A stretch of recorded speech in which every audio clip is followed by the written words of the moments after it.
Hello everyone, welcome to all of you in my English channel Elite English Club, and today I brought for class 11th from Snapshots book chapter 5 Mother's Day. So let's start. First of all, we will know about the author. J.B. Priestley is the author of this chapter, who was born John Priestley on September 13th 1894 in the West Riding of Yorkshire, the son of a schoolmaster. His mother died when he was very young, and he was brought up by his stepmother. After leaving Bellevue School, when he was 16, he worked in a wool house office, but already determined to become a writer. He spent his hard-earned money on buying books and used his spare time trying different kinds of writing, including a regular unpaid column in a local periodical, the Bradford Pioneer.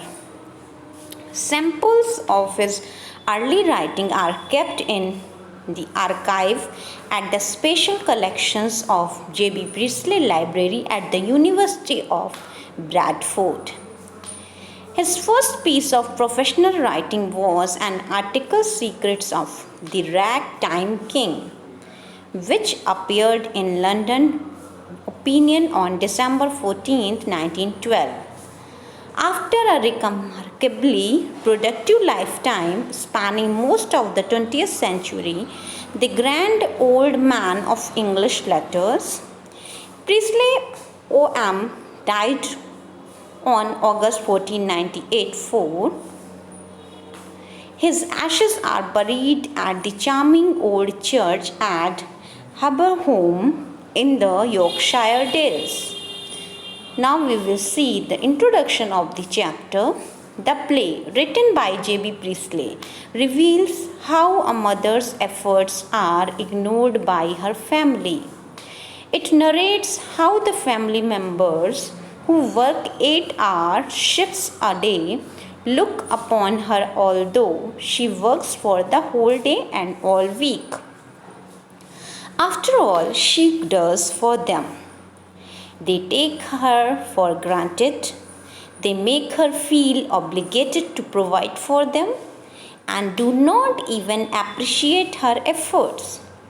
It revolves around how her friend Mrs. Fitzgerald, who is a fortune teller, helps her earn the place and respect she deserves as the woman of the house. Now we will see summary. The play begins with two friends having a candid conversation at Mrs. Pearson's house. Mrs. Fitzgerald is telling Mrs. Pearson's fortune and advises her on it. Mrs. Pearson goes about telling how her family members do not value her and do not appreciate whatever she does for them. She is available for them 24/7 and all they do is come in, throw orders around at her and leave without even saying thank you.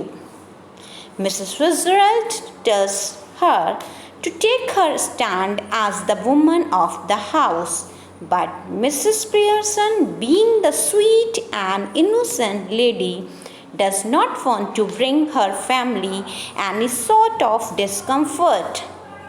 She continues to handle their tantrums because she does not know where to begin when it comes to making them disciplined.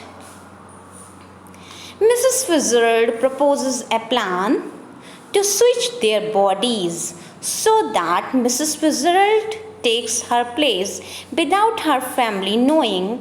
Mrs. Pearson is hesitant at first, but then Mrs. Fitzgerald convinces her for it. Mrs. Fitzgerald performs her magic that she would learned from the East and their personalities are changed. Now, Mrs. Fitzgerald is actually in Mrs. Pearson's body and vice versa.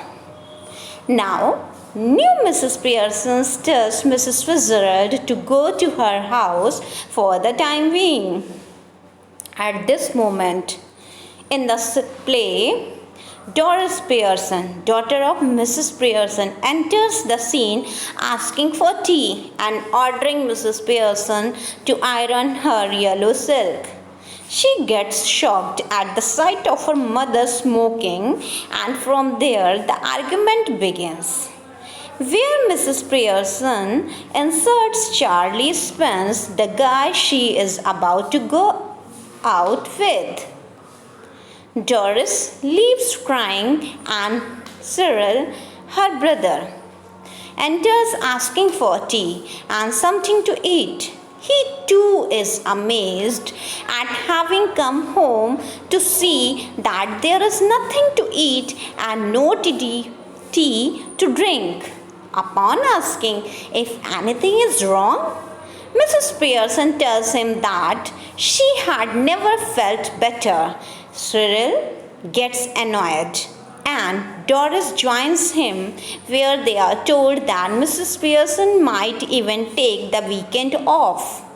Next, George Pearson enters the scene, shocked to see his wife day drinking. He announces that he has some special match at the club and that he won't be requiring any tea this afternoon.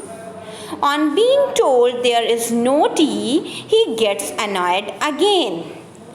Mrs. Pearson mocks him for getting annoyed at not getting something he did not actually want. She tells him about the names they call him at the club. She further taunts him that this would not have happened had he stayed at home once in a while. After a while, Mrs. Fitzgerald answers. She interferes in their family matters. George gets annoyed when Mrs. Fitzgerald calls him by his name. But just like it had been happening all day, Mrs. Pearson barges in to bring George on track. Doris enters the scene and she too is not very pleasant to Mrs. Fitzgerald. Mrs. Pearson brings her on track too. At this point, Mrs. Fitzgerald, actually the Pearson, loses her cool and asks the family members to excuse the two friends for a moment. She promises them that she knows how to make the situation better. Mrs. Fitzgerald asks Pearson to switch their bodies, and while Mrs. Fitzgerald resists at first, but later she agrees to do it. They repeat the process they did in the first place.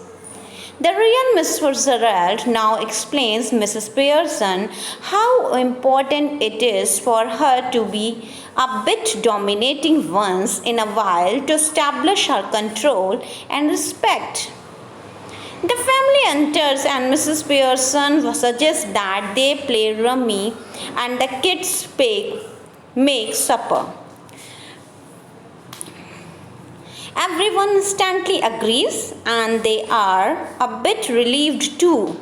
Mrs. Fitzgerald exits and play ends. So I hope you like the story, how the Priestley narrated superbly this chapter and the women's situation at home, the household lady who does not get respect in the family because of household lady.